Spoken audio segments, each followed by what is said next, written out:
말씀을 위해서 기도합니다. 성령 하나님, 이 시간도 우리를 감동하여 주시고 우리에게 필요한 말씀으로 채워 주옵소서. 우리를 향한 주님의 음성 듣게 하여 주옵소서. 예수님의 이름으로 기도합니다. 아멘. 사도 바울은 지금 계속해서 본인이 어떻게 예수를 믿게 되었고 복음 전도자가 되었고 예루살렘까지 오게 되었는지 이야기를 하고 있습니다. 바울이 다메섹에서 회심한 후로 예루살렘으로 돌아왔습니다. 예루살렘의 산 일이 뭐였습니까? 성전에서 기도했습니다. 물론 바울이 기도만 한 것은 아닙니다. 이 사도 바울의 간증의 내용이 9장에도 언급되어져 있는데 9장 59절 이하의 말씀을 보면 이렇게 기록되어 있습니다. 사도 바울이 또 주 예수의 이름으로 담대히 말하고 복음을 전했다는 것이죠. 헬라파 유대인들과 함께 말하며 변론하니 그 사람들이 죽이려고 힘쓰거늘.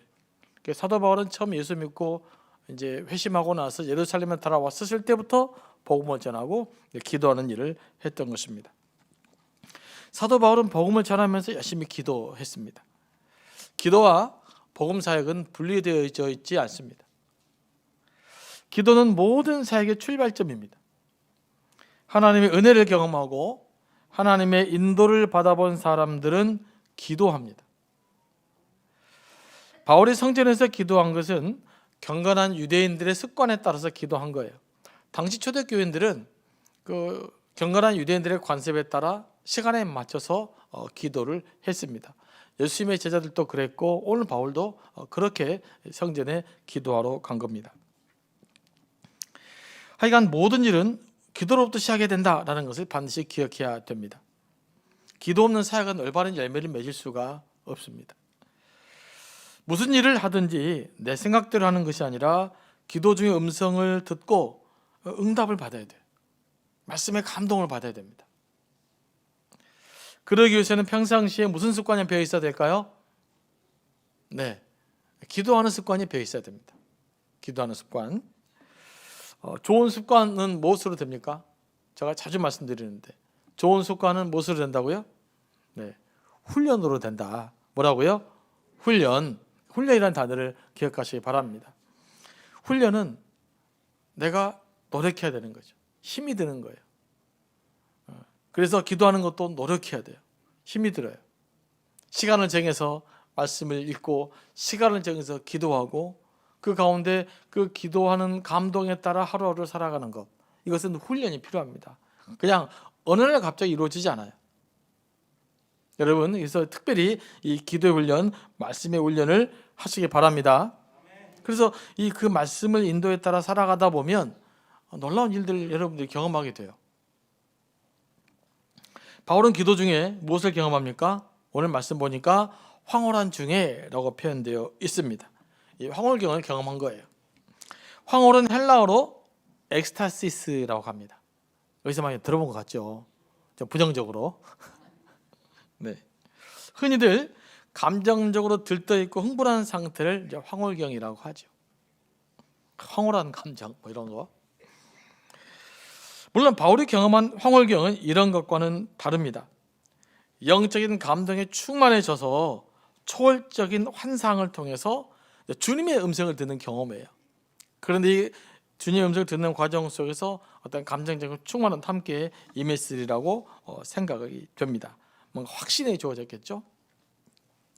기도가 깊어지다 보면 종종 이런 경험을 하게 됩니다. 특히 여성들이 이런 경험을 더 많이 해요. 여성들이 좀 하나님 은혜를 받은 사람들인 것 같아요. 남자들은 뻣뻣한 반면에 이것이 자연스럽게 주어지는 것은 좋죠. 뭐 기도하다가 감정이 충만해지고 막 기쁨이 있고 그죠? 황홀한 감정을 누리면 다 좋을 것 같아요. 하지만 이런 것에 집착하거나 이런 경험을 영적인 기준으로 삼으면 안 됩니다.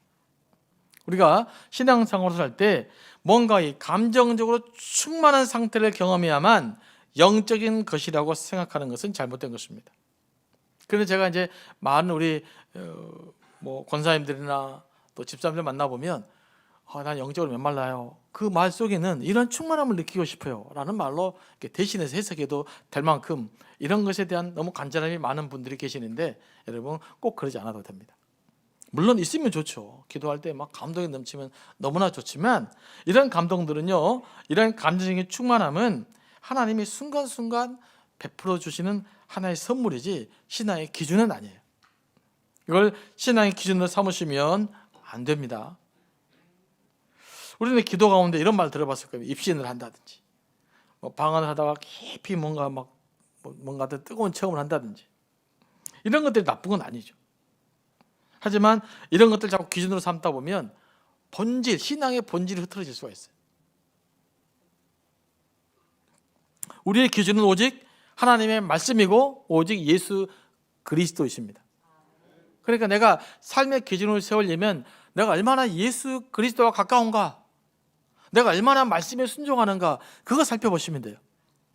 비록 가슴이 뜨겁지 않더라도, 뭔가 막 충만한 감정이 오지 않더라도, 여러분 의지의 결단을 사용하시더라도 기꺼이 말씀에 순종하는 것이 더 큰 순종이에요.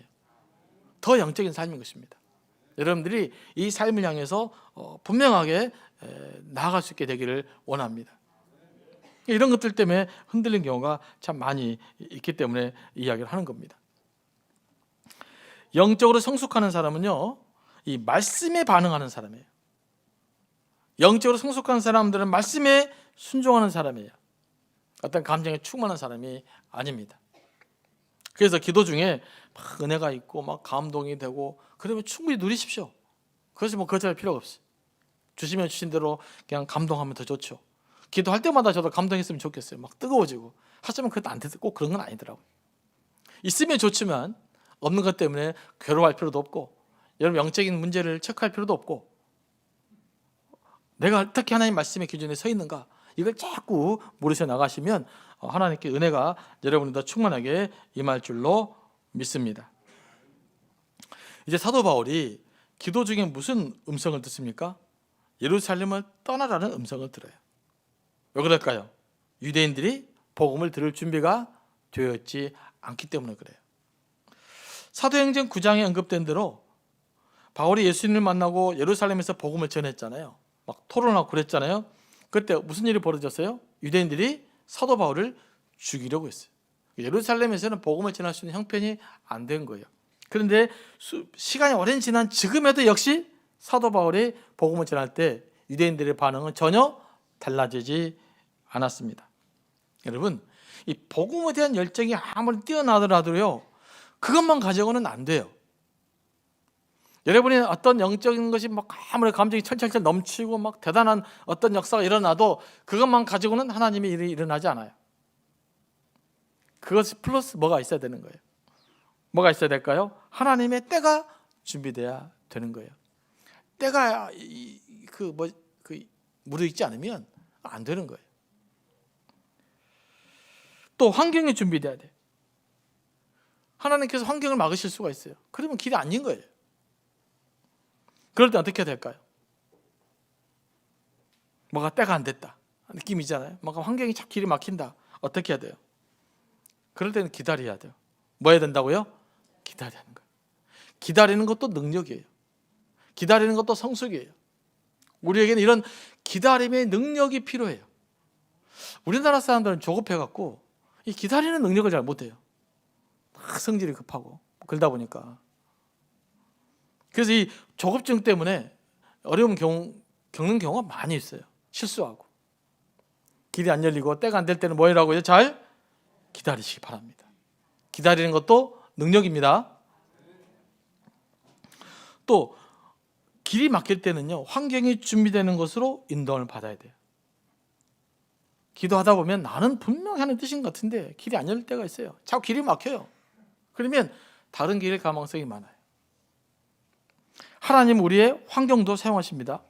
그래서 영성가들은 하나님의 뜻을 분별할 때 환경적인 요소도 매우 중요하게 생각했어요. 길이 막힐 때는 인간적인 열정으로 어떻게 하라고요? 밀어붙이지 말라고요. 근데 막히는데 자꾸 인간적인 열정으로 길을 밀어붙이다 보면 불협화음이 생기고 교회 일치가 깨지고 자꾸 문제들이 생겨요. 매우 쉽습니다.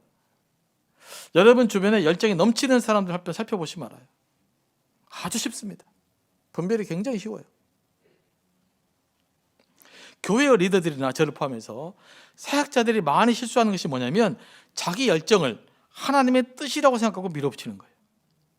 그러다가 실수를 하게 된다고요. 그러다가 문제를 일으키게 된다고요.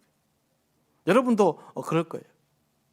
그런 경험 있으실 거라고 믿습니다. 이미 리더를 해보신 분들은. 바울도요 맨날 기도응답 받고 간 거 아니에요.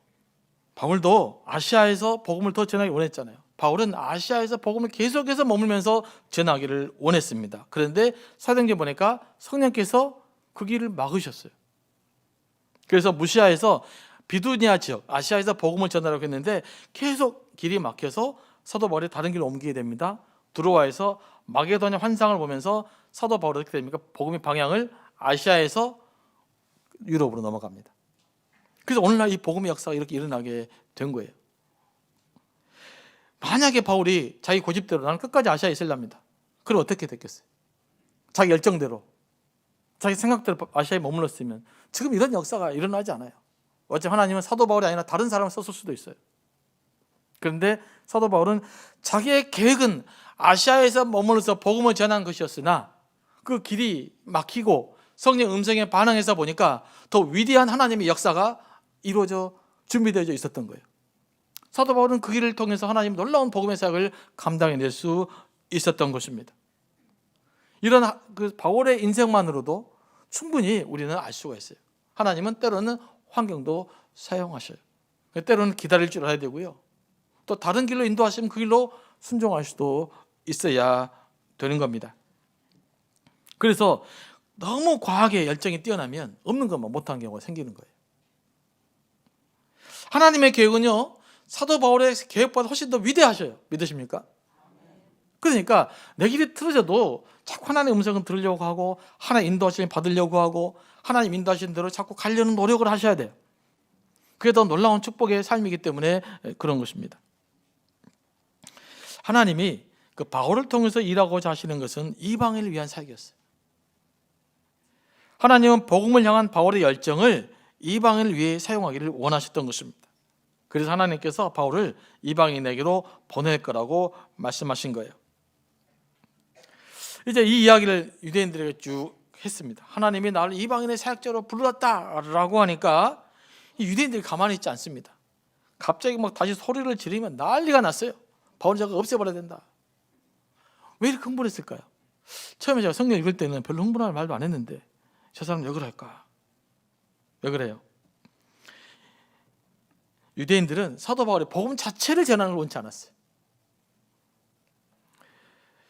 바울이 이방인들의 복음을 전한다는 것은요 복음의 1차적 대상이 누구였을까요? 이방인 지역의 유대인들이었어요.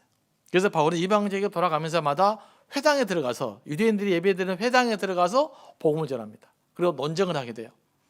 그래서 유대인들이 바울을 이렇게 소문을 냈죠. 저 사람은 율법을 무시한 사람이다. 아무리 그렇게 말을 해도 사도 바울의 복음을 전할 때마다 유대인들이 예수를 믿기 시작한 거예요. 그러니까 이 싹을 없애버려야 되겠다. 예루살렘 온 김에 잘 됐다. 분노하면서 그냥 정리해버리려고 한 것이에요. 현실적으로 바울은 예루살렘에서 복음을 전할 수 없게 된 거예요. 만약에 예루살렘에서 로마 군인들의 도움 보호가 없었다면 바울은 어떻게 됐을까요?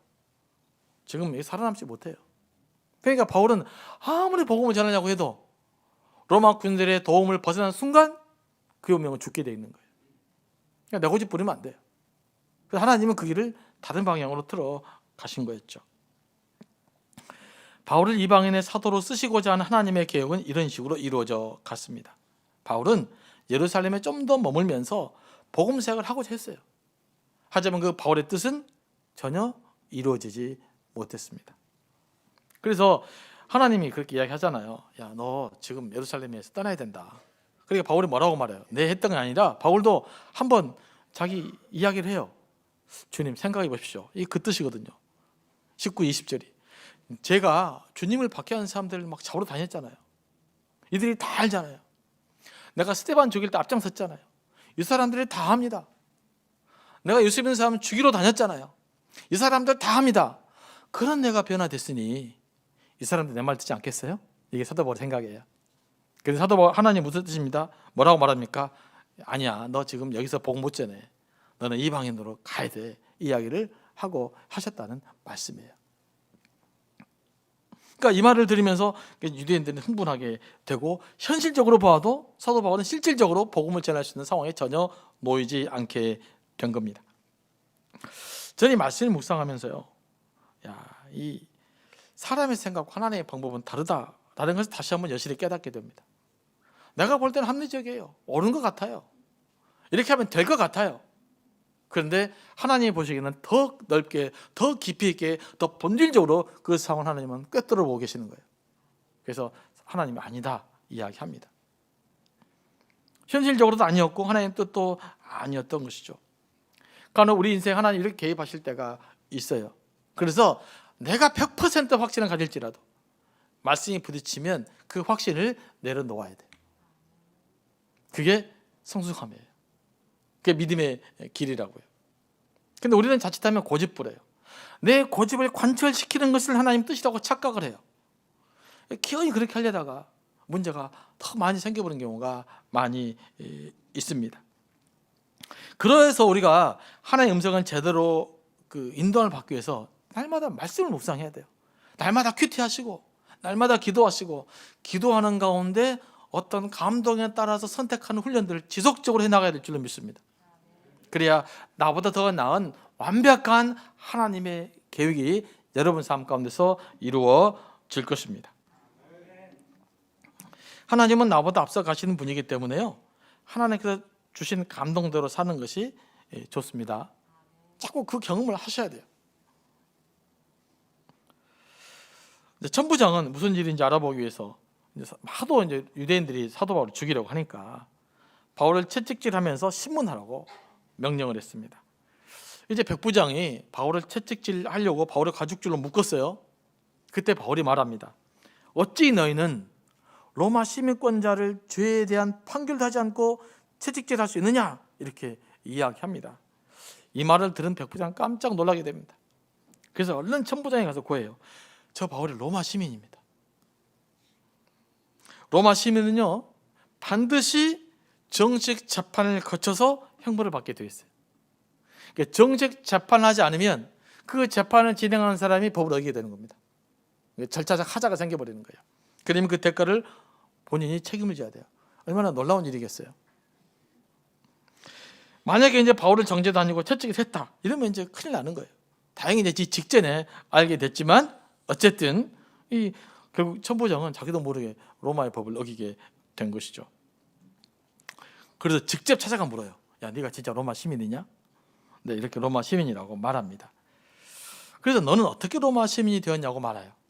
그러면서 자기 이야기를 먼저 하죠. 야, 나는 이거 로마 시민권 받으려고 돈 많이 들었다. 엄청나게 돈을 쏟아부었다. 너는 얼마나 들었냐? 이제 이렇게 물어본 거예요. 천부장이 짐작하기로 바울도 유대인이잖아요. 당시 유대인들 아마 돈을 주고 로마 시민권 얻었던 모양이에요. 그래서 바울 역시 너도 돈 많이 들여서 로마 시민권 얻었지, 우리들이 같은 동료다, 아마 이런 이야기 하려고 했던 것 같아요. 그런데 바울은 전혀 예기치 못한 대답을 하게 됩니다. 나는 나면서부터 시민권자다. 시민권은 똑같은 시민권인데 서로 이제 누가 더 정통해요? 천부장의 시민권이 정통해요? 바울이 더 정통해요? 바울이 더 정통적인 시민권을 갖게 된 것이죠. 바울이 나면서부터 시민권자라는 말은 뭐냐면요, 바울의 아버지가 유력한 헬라계 유대인이었다는 의미예요. 그러니까 유대인이었음에도 불구하고 로마 정부에 큰 공을 세운 거예요. 그래서 자기 아버지나 할아버지가 로마 시민권자인 거예요, 이미. 그래서 그 가계를 타고 왔기 때문에 이제 사도 바울은 상당히 중요한 로마 시민권자입니다. 일반적으로 돈으로 산 사람보다는 더 오리지널에 가까운 것이죠.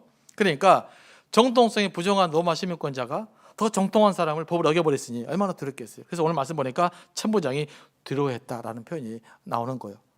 만약에 바울이 이거 사실 걸고 넘어가면 이제 이거 천부장이 문제가 생기게 되는 것입니다.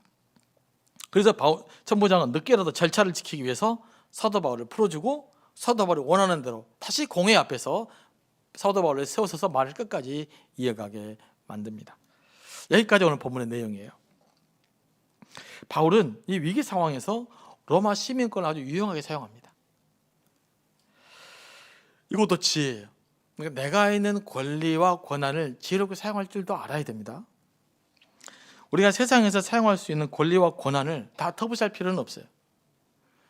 이상하게 권리를 잘못 사용하는 사람들을 보다 보니까 저거 나쁘다라고 생각할 수 있는데, 물론 그럴 확률이 많지만 모든 권력과 권한을 그렇게 터부시할 필요는 없습니다. 또 그래갖고는 현실적으로 삶을 살 수도 없어요. 그래서 누군가가 이렇게 좀 권한을 갖고 어떤 또 이렇게 뭐 위치에 오르고 그러잖아요. 그러면 일단 좀 존중하는 훈련도 좀 했으면 좋겠어요.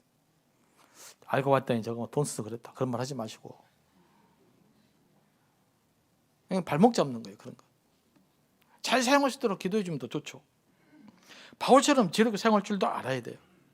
그러기 위해서는 어떻게 됩니까? 나름대로 실력이 있어야 되겠죠. 정당한 실력과 방법으로 세상에 영향력 있는 사람이 되는 것은 바람직합니다. 이건 우리를 향한 하나님의 뜻이에요. 이게 현장에서 복음 사역을 감당하는 일입니다. 실력도 능력도 안 되면서 말로만 하는 것은 문제예요. 실력도 안 되고 능력도 안 되고 말만 해. 그건 안 좋은 거죠. 그건 위선이고 무능한 거예요. 하지만 실력이 있어서 선한 영향력을 발휘하는 것은 좋습니다. 내가 어떤 권한이 주어졌을 때 그 권한을 나를 위해 사용하지 않고 하나님 나라를 위해서, 또 고통받는 이웃을 사용할 때 그것은 아름답고 선한 것이 되는 것입니다. 그런 의미에서 우리는 나름대로 실력을 갖추어야 돼요. 지난번에도 말씀드렸지만 그리스도인들은 복음의 선한 영향력을 위해서라도 자기에게 주어진 일을 탁월하게 발휘할 수 있고 감당해야 될 줄로 믿습니다. 뭐 공부를 하든지 직장에 되었든지 사업을 하든지 장사를 하든지 청소를 하든지 상관없어요.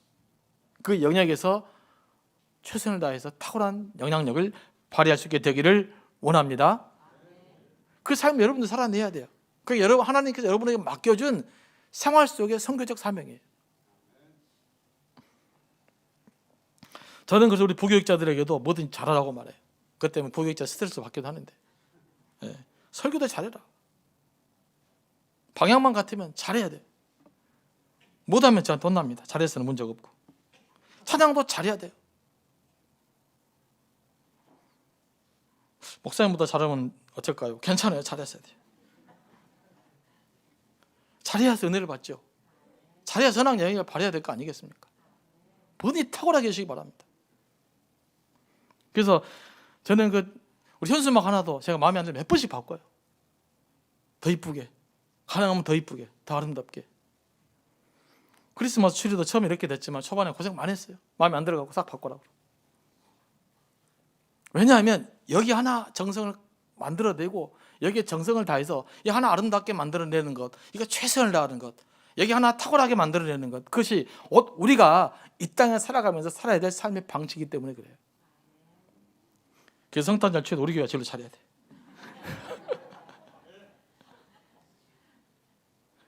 그 과정 자체가 하나님의 은혜를 받는 길이기 때문에 그런 거예요. 하지만 우리가 정말로 관심 가져야 될 것은 우리에게 주어진 실력과 권한을 어떻게 사용하느냐예요. 어떻게 사용하느냐. 실력을 갖추는 것도 중요하지만 그보다 더 중요한 것은 그 실력을 통해서, 그 권한을 통해서, 그 성공을 통해서 뭘 할 거냐를 것이죠. 뭘 위해 사용할 거냐예요. 내 욕심을 위해 사용할 것이냐, 아니면 하나님 나라를 위해서, 또 교회를 위해서 고통받는 이웃을 사용할 것이냐, 이게 중요한 것입니다. 그래서 우리는 실력도 갖춰야 되지만 그 실력과 권한으로 어떻게 사용할 것이냐, 뭘 위해 사용할 것이냐, 이것이 더 중요한 과제로 남아야 되는 것입니다.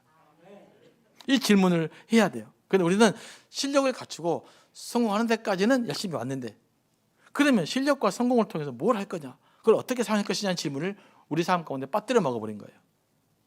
그러니까 예수 믿어도 태가 안 나는 거고, 예수 믿어도 덕이 안 세워진 것이죠. 이제 다시금 여러분이 질문을 하셔야 돼요. 내게 있는 것으로 어떻게 살 것인가, 하나님의 나라를 위해서 이 땅에 고통받는 이웃을 위해서 어떻게 나누며 살아가실까, 이것을 저는 고민하며 살아야 될 줄로 믿습니다. 저는 우리 예수 믿는 사람들이 영향력을 더 많이 가져야 된다고 생각을 해요. 여러분, 이 험한 세상 고통받는 사람들 많잖아요. 그거 누가 책임져야 될까요?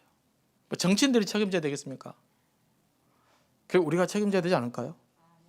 여러분들이 성실하게 살아서 성공해서 양력 있는 사람이 되어서 그것을 통해서 이 고통에, 이 지역에 있는 고통받는 사람들, 어려운 사람들을 우리가 함께 도우며 살아야 될 줄로 믿습니다. 하나님은 그 일을 감당하기 위해 여러분들에게 선한 능력을, 선한 영향력을 여러분들 갖기를 원하시는 거예요.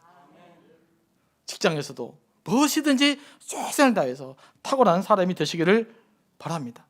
이걸 목적으로 삼고 꿈꾸며 기도하십시오. 이 비전을 여러분의 자녀들에게 물려주십시오. 그러면 이 땅 가운데 교회의 존재 의미가 있는 거예요.